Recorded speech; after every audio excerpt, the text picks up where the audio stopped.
daripada Pak Ardhito Bonggawan yang mendapat kuasa dari pamannya Pak Johannes. Beliau tadi sudah menjelaskan, memaparkan tentang dan harapan beliau selaku pemilik tanah, yang mana tanah beliau terpaksakan sudah diserobot dan sudah dibangun perumahan dengan nama perumahannya Pacific Place, yang mana developer pengembangnya ialah PT Graha Sinarmas. Harapan saya selaku kuasa hukum daripada Pak Ardhito Bonggawan dan Pak Johannes agar Bapak Kapolda meninjau kembali laporan beliau, yang mana beliau melaporkan ada keadaan palsu pada warga yang diterbitkan pada HGB oleh pihak BPN Kota Medan. Harapannya agar orang yang mengajukan, menerbitkan dan menggunakan agar segera ditetapkan sebagai tersangka. Harapan kita juga kepada Menteri Agraria melalui Kanwil BPN Sumatera Utara dan BPN Kota Medan terhadap HGB maupun surat-surat yang lain diterbitkan di perumahan tersebut untuk ditarik dan ditinjau kembali. Harapan kita juga kepada masyarakat dan pihak bank juga sebagai nanti pihak KPR agar jeli juga, jangan sembarangan nanti terjadi suatu kerancuan atau permasalahan di kemudian hari. Harapan kita juga kepada Wali Kota Medan, pihak terkait yang menerbitkan izin mendirikan bangunan atau izin-izin lain di perumahan tersebut untuk ditarik kembali, dan kepada Wali Kota Medan sekiranya untuk merekomendasikan izin dicabut, begitu juga dengan AMDAL dicabut, begitu juga dengan pembangunan agar bisa tampas, karena hak mereka sebagai pemilik tanah jelas terpaksakan terzolimi. Mereka sekarang minta keadilan dan kepastian karena mereka, alasan mereka sudah putus secara kasasi, sudah ingkrah berkekuatan hukum tetap. Sekian dan terima kasih. Harapan kami, langkah-langkah kita ke depan, kita telah mendumasi juga Menteri Agraria, Wali Kota Medan, pihak Polri juga, dan kita sebentar lagi akan mengajukan rapat dengar pendapat tentang izin mereka, tentang juga keabsahan mereka, juga tentang yang tadi saya katakan juga apa tadi masalah hak daripada BPN Kota Medan menerbitkan HGB mereka di bangunan tersebut, sedangkan mereka HGB mereka izin membuat surat-surat ditolak.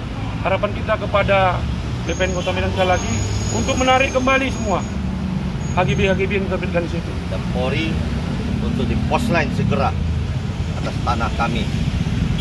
Sebetulnya tanah dari asal usulnya Ledenbrom.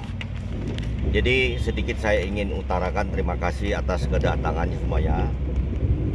Kita ini berdasarkan alas hak ada Ledenbrom, di mana Ledenbrom itu sudah kami konversi. Inilah yang diterbitkan oleh BPN tahun 78 petanya. Nah, di samping itu kami meningkat hak pada 2006. Jadi dasar Ledenbrom kita, selain tanah kita Ledenbrom, utara, timur, barat, dan selatan 4 penjuru juga berdasarkan Ledenbrom. Nah, di samping itu SK Menteri juga sudah menegaskan melalui SK 24 adalah tanah kami Ledenbrom. Namun setelah kami meningkat hak ya tahun 2006,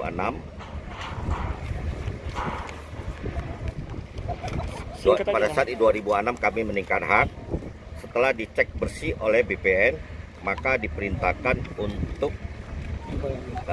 menyelesaikan administrasinya. Ini bukti peningkat haknya.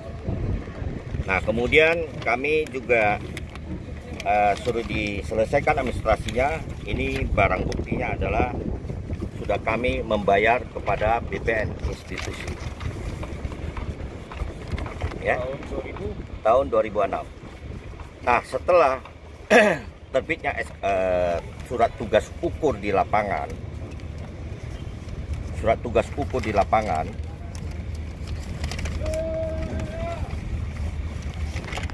oleh BPN. Ini dia. Nah, pada pertengahan pengukuran kita di lapangan, ada yang mencegah mengatakan sudah memiliki SHGB, yaitu atas nama Suheri dan Kristen Lau dan CH Johnny Supraman. Kami merasa keberatan. Kami minta pertanggungjawab BPN untuk meneruskan. Setelah BPN tidak dapat meneruskan, oleh Erfari Budiman pada saat itu menjabat sebagai Kanwil, menurut suratnya menyuratin kami bahwa tanah ini sudah kami sertifikat SHGB 1489-1490 berdasarkan Gran 50. Kemudian juga diperkuatkan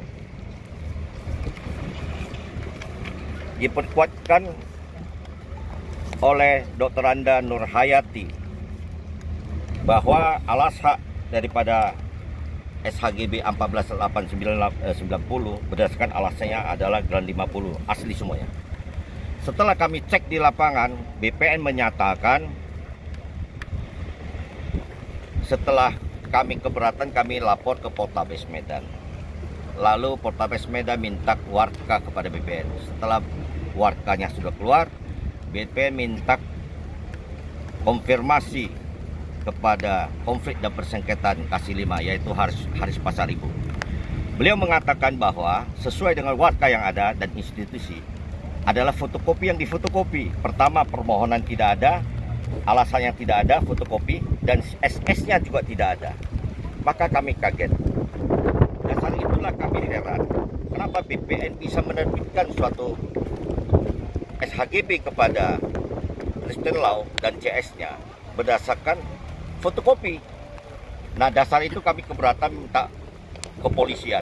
Nah, setelah kepolisian mengambil bukti-bukti warka, akhirnya polisi Poltabes dihilangkan barang buktinya. Selain itu juga ada sudah lab forensik Poldasu, ada yang indikasi dipalsukan. Nah, itu dihilangkan. Maka oleh karena itu kami tingkatkan ke Polda. Nah, di Polda lah kemudian di Polda mengambil keterangan bahwa benar bahwa dilakukan oleh Erfari Budiman dan para panitianya. Bang, artinya Bang seperti apa Bang untuk kasus tanah ini Bang? Tanah kami. Nah, untuk itu Polda dari Wasidik untuk gelar perkara, selain alasan coba mempertanyakan, kita minta warkanya kembali yang dihilangkan kepolisian maupun yang lain. Dan kedua adalah Wasidik mengatakan hasil gelar perkaranya adalah coba mengambil keterangan kepada Kesultanan. Nah, setelah Kesultanan memberi keterangan, baik Kesultanan yayasan mengatakan Gran 50 adanya di Kota Maksum. Lalu bukan di sini. Lalu kemudian kami merasa keberatan pada beberapa bulan ini. Tiba-tiba kok ada bangunan dalam tanah perkara lagi berjalan. Kenapa bisa ada bangunan? Apakah memang dibenarkan tanah yang lagi berperkara baik di Polda masih ada dalam kasusnya? BPN pun belum menjawab atas permintaan Polda untuk kembali ambil warkanya. Nah, itu menjadi indikasi saya juga merasa kecurigaan. Pada saat pertama untuk mengambil warka itu sangat pelik dan alot. Kenapa? Pada saat itu dijabat oleh Erfari Budiman sebagai Kanwil. Nah, setelah Kanwilnya setelah pergi ganti yang baru, barulah dikasih warka yang kepada kepolisian. Namun setelah dihilangkan, sekarang minta lagi Polda kepada BPN. Ternyata indikasi anaknya Erfari Budiman menjabat sebagai BPN Kota Medan. Saya mencuriga bahwa ini ada upaya menyembunyikan alat bukti. Ya, sebagai alat bukti warka yang ada daripada SHGB warka 1489-1490. Nah, inilah kami mempertanyakan baru-baru ini kami juga minta BPN ya untuk minta warkanya, namun sebelum dijawab kepada Polda sudah 2 kali. Nah, ini terakhir kepolisian baru-baru ini 2 bulan di tanggal Maret 21 hasil laporan kami merasa keberatan kenapa ada bangunan. Sebelumnya tidak ada bangunan. Nah, setelah dicek lapangan oleh Kanit dan penyidik, memang benar. Maka oleh itu kami minta supaya di poslen. Kemudian diiyakan oleh penyidik, namun tiba-tiba kayaknya masuk angin atau ada satu kolaborasi diduga, tiba-tiba tidak dilakukan. Namun para pengembang itu merasa ada angin surga, semakin dia membangun. Inilah buktinya. Oleh karena itu kami mohon minta kepada Bapak Kapolda Sumatera Utara, yaitu Bapak Wisnu Hermanto, untuk menindaklanjutin mohon perlindungan hukum dan keadilan. Juga kami mohon kepada Bapak ATR BPN Pusat, yaitu Bapak Nusron Wahid, juga Ketua Pelaksanaan Hukum Mafia Hukum di Pertanahan di Pusat. Pertanyaan adalah 3. Apakah menerbitkan SHGB tanpa suatu alas hak itu apakah diperbolehkan? Itu pertama. Kedua, apakah seorang pejabat BPN Kota Medan boleh menggunakan wewenangnya menerbitkan SHGB di atas tanah kami kepada orang lain? Yang ketiga, uang kami sudah kami setor kepada institusi BPN, seolah-olah digelapkan, dimanipulasi, dan tidak dijawab dengan apa-apa. Oleh karena ini kami minta, ini sudah indikasi ada mafia tanah dan mafia hukum dan jelas kolaborasi. Oleh karena itu kami mohon kepada juga Bapak Presiden Prabowo Subianto, juga Bapak Kapolri, untuk menindaklanjuti tentang mafia tanah yang terjadi di Sumatera Utara.